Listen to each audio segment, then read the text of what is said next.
안녕하세요. 오늘은 1965년 한일 국교 정상화에 대해서 알아보겠습니다.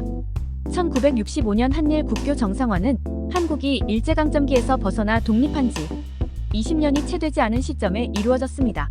한국은 1945년 광복 이후 정치적 혼란과 1950-1953년의 한국전쟁을 겪으면서 국가 재건과 경제 발전이 최우선 과제가 되었습니다. 당시 한국은 경제적으로 매우 어려운 상황이었고 외국의 자본과 기술이 절실히 필요했습니다. 박정희 대통령 정부는 경제 개발을 위한 자본과 기술이 필요했으며 이를 위해 일본과의 관계 개선이 필수적이라고 판단했습니다. 1950년대 후반부터 한일 간의 교섭이 시작되었고 1965년에 이르러 한일 기본 조약이 체결되었습니다. 이 조약은 외교관계 정상화뿐만 아니라 일본의 경제 지원을 받는 것을 주요 내용으로 하고 있었습니다. 한일 기본 조약은 여러 차례 난항을 겪었습니다. 한국 측에서는 일제강점기 동안의 피해에 대한 보상이 중요한 쟁점이었고 일본 측에서는 경제 지원의 방식과 규모가 주요 논의 대상이었습니다. 양국은 최종적으로 3억 달러의 무상 원조, 2억 달러의 유상, 차관, 3억 달러의 민간 차관을 포함한 경제 지원 패키지에 합의했습니다. 한국 내에서는 협정 체결에 대한 반발이 강했습니다. 많은 국민들이 일제강점기의 상처가 치유되지 않았다고 느꼈고 충분한 보상이 이루어지지 않았다고 여겼습니다. 특히 학생운동과 시민단체들이 중심이 되어 대규모 시위가 벌어졌습니다. 반면 일본은 협정을 통해 과거의 문제를 청산하고 경제적, 외교적 이익을 얻으려는 목적이 강했습니다. 한일 국교 정상화는 한국 경제의 다양한 측면에서 큰 영향을 미쳤습니다. 일본의 경제 지원은 한국의 주요 인프라 사업에 사용되었습니다. 대표적인 예로 경부고속도로 건설이 있습니다. 경부고속도로는 서울과 부산을 연결하는 주요 도로로 물류와 교통의 핵심 축이 되었습니다. 이 도로의 건설은 한국의 산업화와 경제 발전을 가속화하는 데 큰 역할을 했습니다. 일본의 자본과 기술이 유입되면서 한국의 산업화가 급속히 진행되었습니다. 특히 조선업, 전자산업, 석유화학산업 등이 급성장했습니다. 포항제철현 포스코의 설립도 일본의 경제 지원을 통해 이루어졌습니다. 포항제철은 한국의 철강 산업을 일으켜 세우는 데 중요한 역할을 했습니다. 한일 국교 정상화 이후 한국과 일본 간의 무역이 급증했습니다. 일본은 한국의 주요 수출 시장이 되었고 한국은 일본으로부터 다양한 산업 자재와 기술을 수입했습니다. 이를 통해 한국의 제조업이 발전하고 글로벌 시장에서 경쟁력을 갖추게 되었습니다. 1960년대 후반부터 1970년대 초반까지 한국 경제는 고도 성장을 이루었습니다. 연평균 경제 성장률이 8%를 상회하였고 국민 소득도 빠르게 증가했습니다. 이러한 경제 성장은 한일 국교 정상화를 통한 일본의 경제 지원이 큰 역할을 했습니다.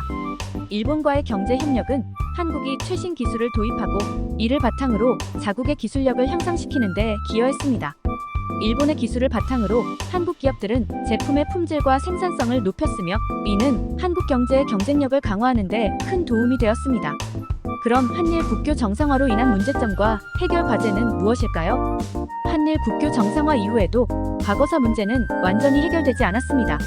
일본군 위안부 문제, 강제징용 문제 등 여러 역사적 문제들이 여전히 남아있으며 이는 한일 관계에 있어 민감한 이슈로 남아있습니다. 양국은 이러한 문제를 해결하기 위해 지속적인 대화와 협력을 이어가고 있습니다. 1965년 한일 국교 정상화는 한국 경제 발전의 중요한 전환점이 되었습니다.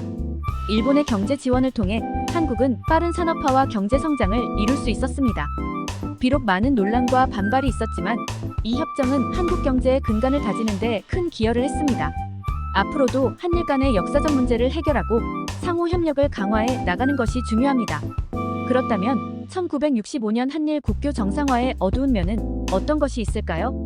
1965년 한일 국교 정상화 협정은 경제적 필요성에 의해 체결되었지만 그 과정과 결과에는 많은 논란이 있었습니다. 협정 체결 과정에서 일제강점기 동안의 강제징용, 일본군 위안부 문제 등 과거사 문제에 대한 충분한 해결이 이루어지지 않았습니다. 일본은 배상이 아닌 경제협력의 형태로 지원을 제공함으로써 과거사에 대한 법적 책임을 회피하려는 모습을 보였습니다. 이로 인해 피해자들은 충분한 보상을 받지 못했다고 느꼈습니다. 협상 과정은 비밀리에 진행되었고 국민들에게 충분한 정보가 제공되지 않았습니다. 협정 체결 후 많은 국민들이 협정 내용에 대해 알게 되면서 큰 반발이 일어났습니다.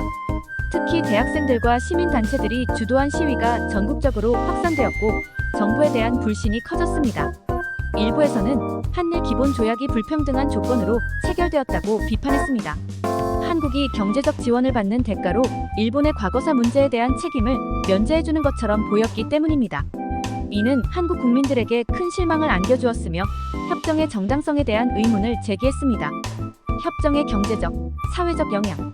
일본으로부터 받은 경제 지원은 주로 대규모 인프라 사업과 대기업에 집중되었습니다. 이로 인해 경제 발전의 혜택이 일부 대기업과 특정 지역에만 집중되고 일반 국민들에게는 충분히 돌아가지 않았다는 비판이 있었습니다.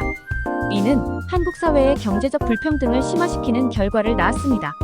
한일 국교 정상화는 한국 국민들에게 민족적 자존심과 정체성에 대한 문제를 제기했습니다.